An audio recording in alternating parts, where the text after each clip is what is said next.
Salut à toi et bienvenue sur cette nouvelle vidéo.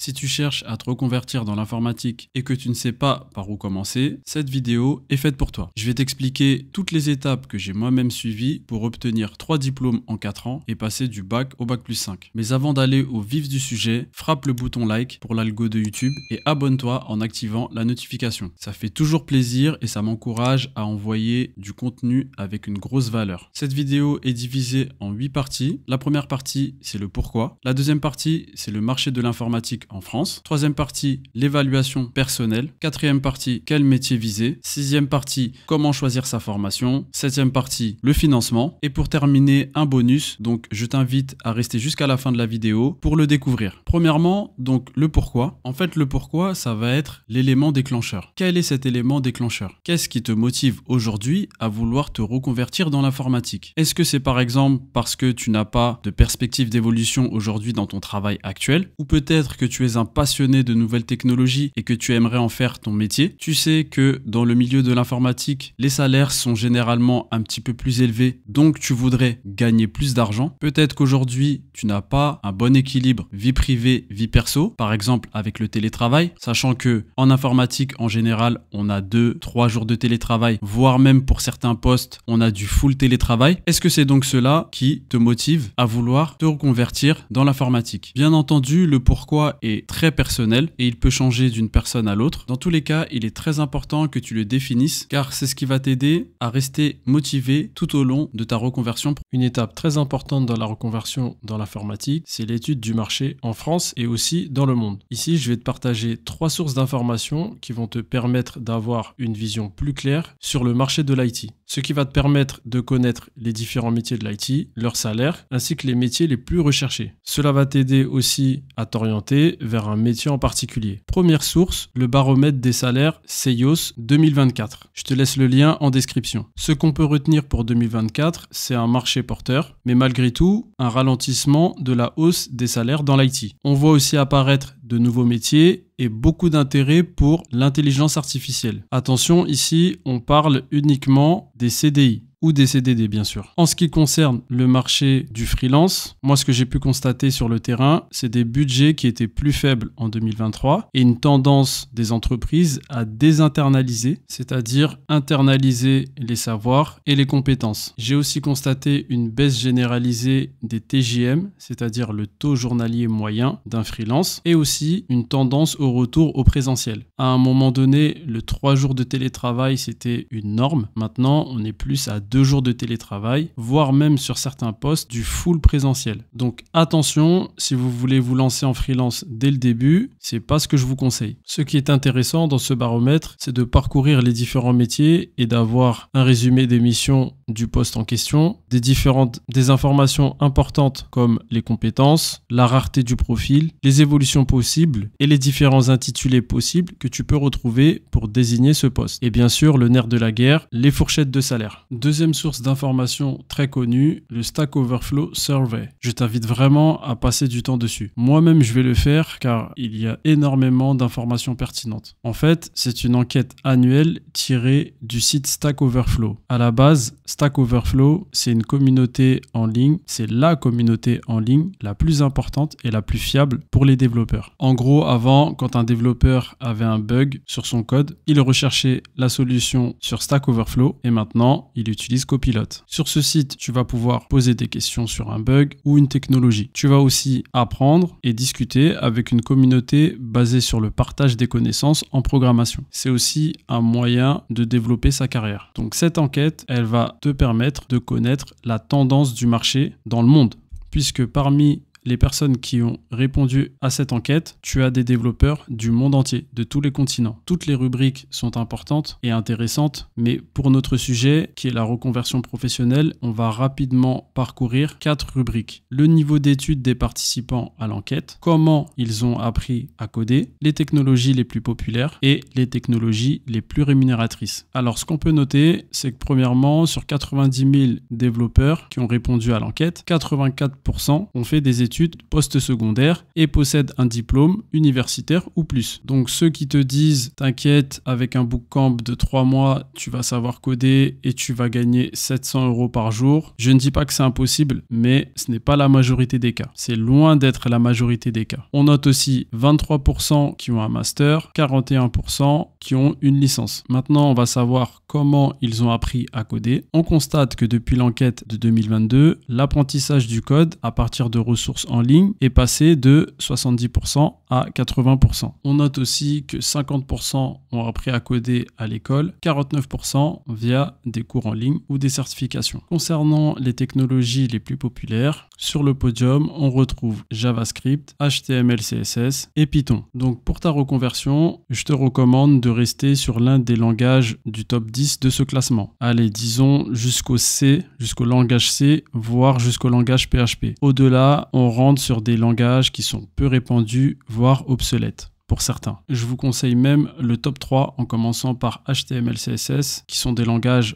je dirais, les plus simples à apprendre, puis le JavaScript, puis le SQL pour pouvoir communiquer avec les bases de données. Pour ma part, j'ai commencé par le langage Java et je trouve que c'est un langage qui est tout à fait abordable pour une personne qui part de zéro en programmation. Dernier volet, les technologies les plus rémunératrices. Attention, ce n'est pas seulement en France, mais dans les pays des personnes interrogées. Petite parenthèse, si tu regardes cette vidéo depuis le continent africain, tu peux voir qu'il y a aussi des développeurs africains qui ont répondu et c'est pour ça que je t'invite à continuer à apprendre à coder car c'est un bon tremplin pour élever son niveau de vie. D'ailleurs, ce sera l'objet d'une de mes prochaines vidéos, donc reste connecté pour ne pas la manquer. Revenons aux technologies les plus rémunératrices et en toute logique, ce ne sont pas les technos les plus populaires qui sont les plus rémunératrices. Par exemple, on voit que le langage Zig représente seulement 0,83% des votants. Pourtant, c'est le langage qui rapporte le plus en ce moment. Mais parmi les langages du top 3, par exemple JavaScript, c'est quand même en moyenne 74 000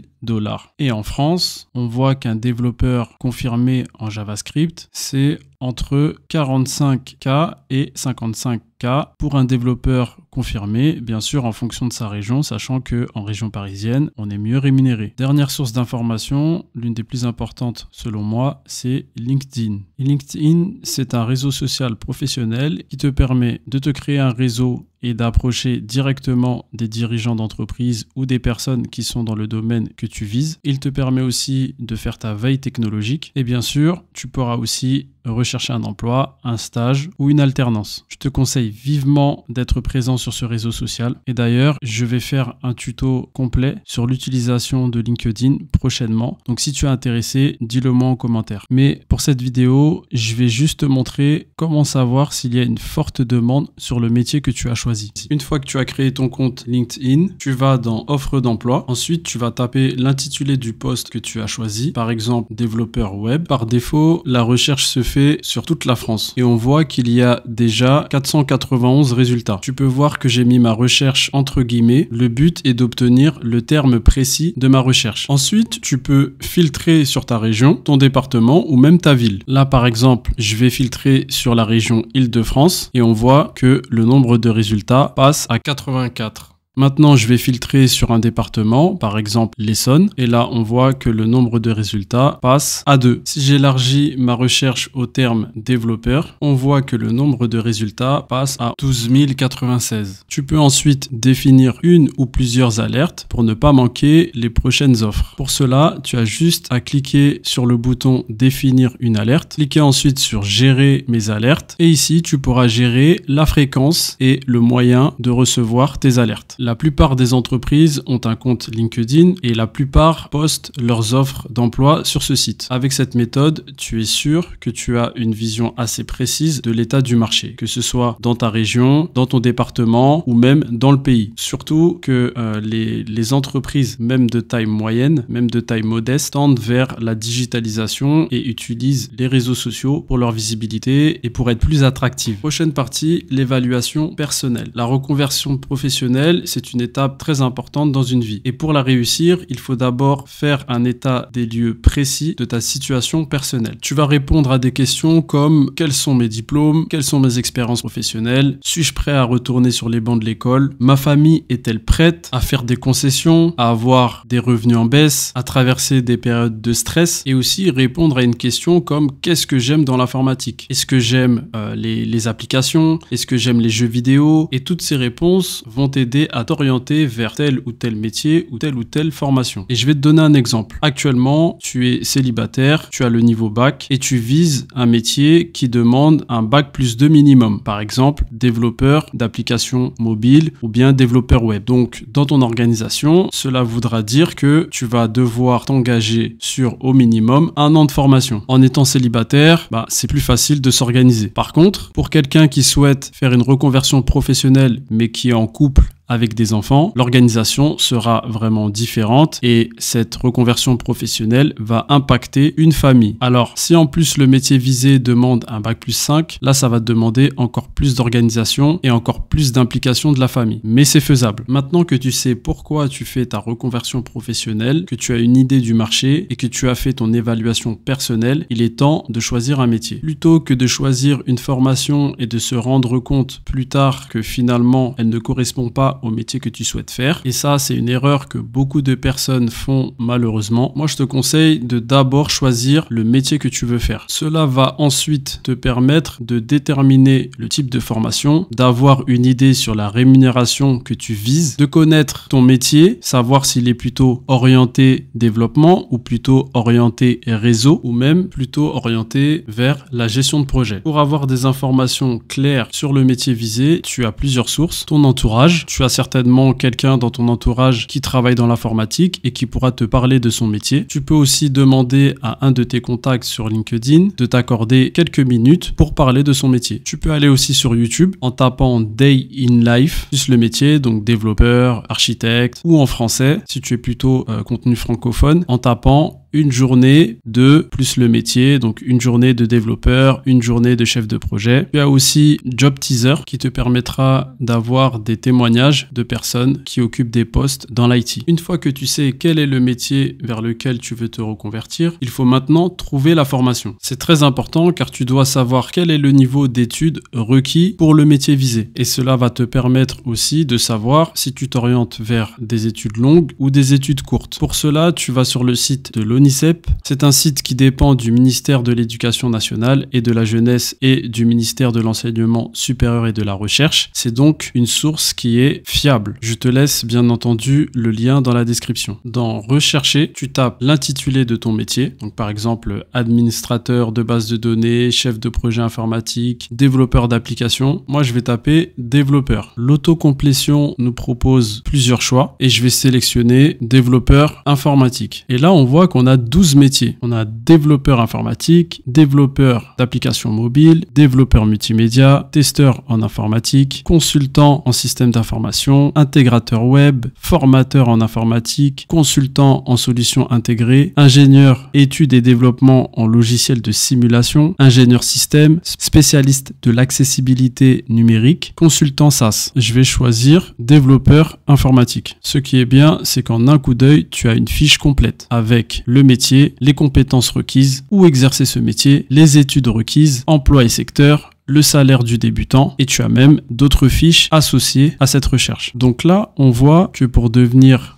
développeur informatique, il faut au minimum un bac plus 2 et que le salaire pour un débutant, c'est 2830 € brut. Donc on va enlever à peu près 20%, je pense. Donc on va être sur une rémunération de 2200 € environ net par mois pour un débutant à bac plus 2. Je pense que c'est pas mal. Donc on sait que pour ce métier, il faut au minimum un bac plus 2. Donc tu vas scroller au niveau de la rubrique les études et là tu as la liste des formations qui te permettent de devenir développeur informatique. Donc on a le BTS SEO, le BTS Ciel option IR, 2 formations sur 1 an, développeur informatique et développeur intégrateur de solutions intranet internet et le TP développeur web et web mobile. Et ça nous renvoie à la prochaine partie qui est comment choisir sa formation. Pour cela, tu as plusieurs moyens d'obtenir de l'information. Le premier moyen, c'est ton réseau ou l'entourage qui travaille dans le domaine de l'informatique. N'hésite surtout pas à contacter des personnes de ton entourage et de leur demander quel est leur cursus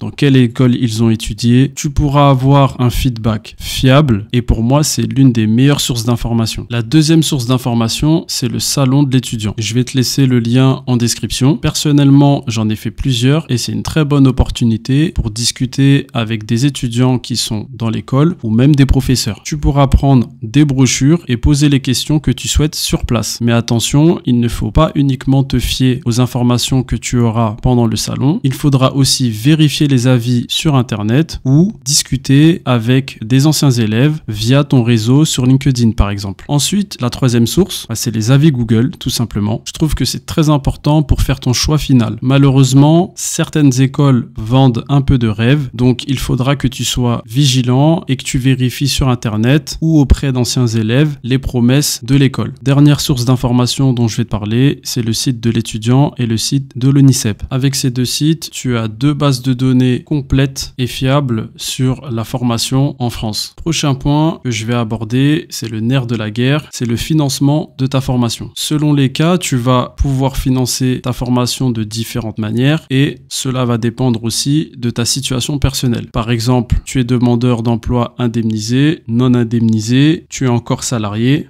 Dans ce cas-là, tes possibilités de financement vont être différentes. Le premier moyen de te faire financer ta formation, c'est l'alternance. En fait, c'est du gagnant-gagnant. Tu pourras te former et gagner en expérience tout en étant rémunéré. Et pour l'entreprise, c'est l'opportunité de former un futur collaborateur tout en bénéficiant d'avantages fiscaux. D'ailleurs, je te laisse en description le lien vers le site de travail-emploi.gouv sur les aides au recrutement d'un alternant. Ensuite, tu as une autre source de financement qui est la région. Pour cela, je te conseille de te rapprocher de ton pôle emploi ou de ton conseiller en insertion professionnelle. Troisième possibilité, tu es demandeur d'emploi. Je vais te donner les principales aides, mais je t'invite à te rapprocher de ton conseiller pôle emploi. Première source, si tu es demandeur d'emploi, c'est ton compte CPF, qu'on appelle mon compte formation ou le compte personnel de formation. Si tu ne sais pas ce que c'est le CPF, pour faire simple, ce sont tous tes droits que tu as acquis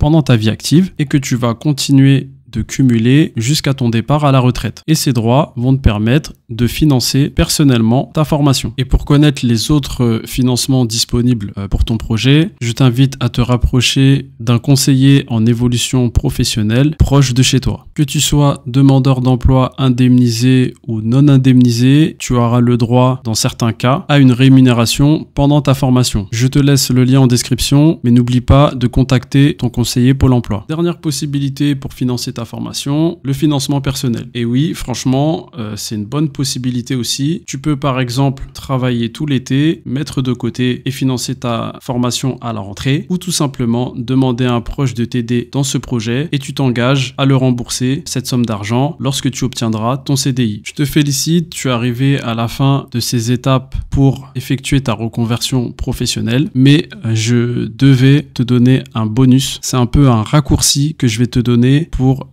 pouvoir te lancer plus facilement dans ta reconversion professionnelle. Tu as maintenant suffisamment d'outils pour commencer ta reconversion professionnelle, mais parfois il reste un doute, surtout quand on a arrêté les études depuis plusieurs années et qu'on n'a pas été forcément très bon à l'école. On se demande, est-ce que je vais être capable? Est-ce que je vais pouvoir retourner sur les bancs de l'école? Et si c'est ton cas, je vais te donner deux solutions qui te permettront de faire face à cette inquiétude. La première solution, c'est de t'inscrire à un cours du soir ou en auditeur libre. Tu peux le faire au CNAM, donc c'est au Conservatoire National des Arts et Métiers. C'est une école très reconnue en France. Ces diplômes sont très appréciés, en tout cas dans le milieu de l'informatique, ces diplômes sont très appréciés, ou dans une université proche de chez toi. En fait, ça va te permettre de te mettre dans la peau d'un étudiant une fois par semaine et de commencer à étudier une matière de ton cursus. Par exemple, si tu fais un BTS SEO développeur, donc c'est le SEO Slam, tu vas choisir par exemple une matière qui va être introduction au langage Java ou introduction au langage HTML. Et en fait, tu vas aller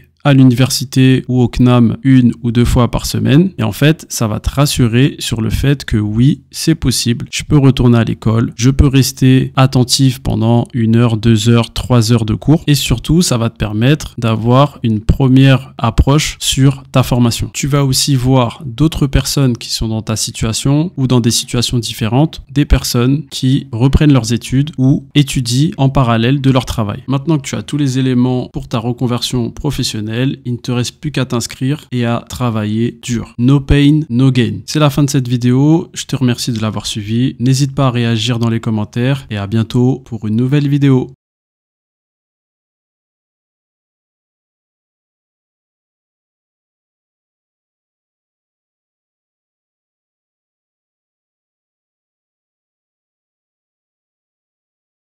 Tu as choisi.